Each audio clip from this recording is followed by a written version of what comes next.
Olá, sejam bem-vindos ao canal da Teacher Me. Hoje vamos comparar os pronomes pessoais do caso reto do português brasileiro com o espanhol.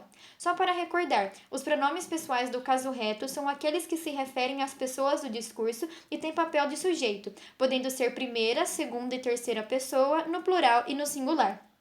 No português temos o eu, tu, ele, ela, nós, vós, eles, elas e os usos mais atuais, como você, vocês e a gente. E como se dá a correspondência entre esses pronomes em espanhol? Em espanhol, os pronomes pessoais do caso reto são chamados de pronombre sujeto, ou seja, os pronomes do sujeito. Em espanhol, temos uma grande variedade de pronomes nessa categoria, o que tem uma grande semelhança com o português devido ao fato de ambas as línguas terem a mesma origem latina. Em espanhol, temos o yo, tu, él, ella, usted, nosotros, nosotras, vosotros, vosotras, ellos, ellas, ustedes. Então, vamos fazer uma comparação com o português. A primeira pessoa do singular no português é o eu e no espanhol, yo.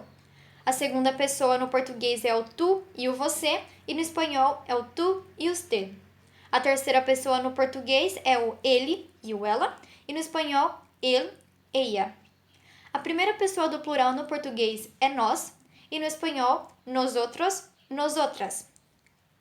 A segunda pessoa do plural no português seria o vós e o vocês, que no espanhol corresponde a ustedes e vosotros, ou vosotras. E em português, a terceira pessoa do plural é eles e elas, e no espanhol corresponde a ellos, ellas. A pronúncia das palavras em espanhol pode variar de acordo com o país. Por exemplo, o som de LL varia de lugar para lugar. Pode ter o som de LH ou J. Dessa forma, podemos dizer ella ou ella. Depende muito do país. E o som de V se pronuncia como B. Então, nunca se lê vosotros, mas sim vosotros. Além disso, diferentemente do português, que possui adaptação de gênero só para ele, ela, eles e elas, no espanhol todas as pessoas possuem essa flexão, menos o tu e o yo. Por exemplo, no português temos o nós, mas no espanhol temos nosotras e nosotros. O nosotras é usada para quando só há mulheres incluídas em um grupo. A partir do momento em que há um homem incluído na conversa, passamos a usar nosotros. Também há algumas particularidades relacionadas a respeito e formalidade na língua espanhola. Por exemplo, na segunda pessoa do singular temos o tu e usted. O tu é usado em situações mais informais, quando temos intimidade com a pessoa. Já o usted é usado em situações de respeito, com pessoas que não conhecemos ou que são mais velhas do que nós, e também em situações mais formais, mas ele tem a mesma função do que o tu.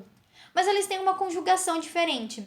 O tu vai se conjugar com o verbo da segunda pessoa e o usted, apesar de se referir à segunda pessoa do singular, se conjuga com o verbo da terceira pessoa do singular.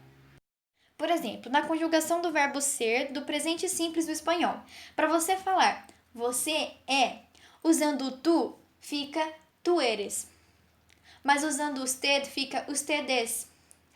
Porque no espanhol, a conjugação da terceira pessoa correspondente a ele e ela, ele, ella, é es. Então, ele es, ella es. Mas então, o usted não vai se conjugar com o verbo do tu, mas sim com o verbo do ele e do ella. Não existe usted eres, apesar de se referir à segunda pessoa do discurso, mas sim usted es. Já em relação a ustedes, no plural, e vosotros, vosotras, eles apresentam um uso similar, mas em localidades diferentes. Ambas correspondem à segunda pessoa do discurso, no plural, mas ustedes têm um uso mais recorrente nos países da América Latina e na Espanha esse uso mais recorrente ocorre com vosotros, vosotras. E acontece a mesma peculiaridade assim do que acontece com a segunda pessoa do singular. Apesar do ustedes se referir à segunda pessoa do plural, ele vai se conjugar com os verbos da terceira pessoa do plural. Então, o espanhol é igual ao português. Cada uma das pessoas do discurso tem uma conjugação específica. Devido a isso, mesmo havendo omissão do pronome em uma frase, sabemos a quem a frase se refere. Por exemplo, a frase eu sou, que em espanhol fica yo soy, se eu omitir o pronome fica soy. E mesmo assim eu sei que se refere à primeira pessoa do discurso no singular. porque esse verbo só se conjuga dessa maneira com esse pronome. E para finalizar, uma curiosidade, também um aspecto para se prestar atenção: o uso de acentos. No espanhol, o pronome tu e ele possuem acento. E é muito importante esse uso, porque se essas palavras forem grafadas sem o acento, elas vão passar a pertencer a uma outra categoria de pronomes e isso pode mudar totalmente o sentido da sua frase ou até mesmo fazer a sua frase perder sentido. Então, sempre lembrando, o tu e o ele possuem acento.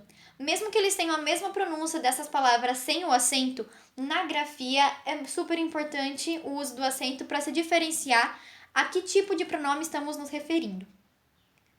E esses foram os estudos referentes aos pronomes pessoais do caso reto do português brasileiro em comparação com o espanhol. Deixe seu like, comentários, sugestões e obrigada!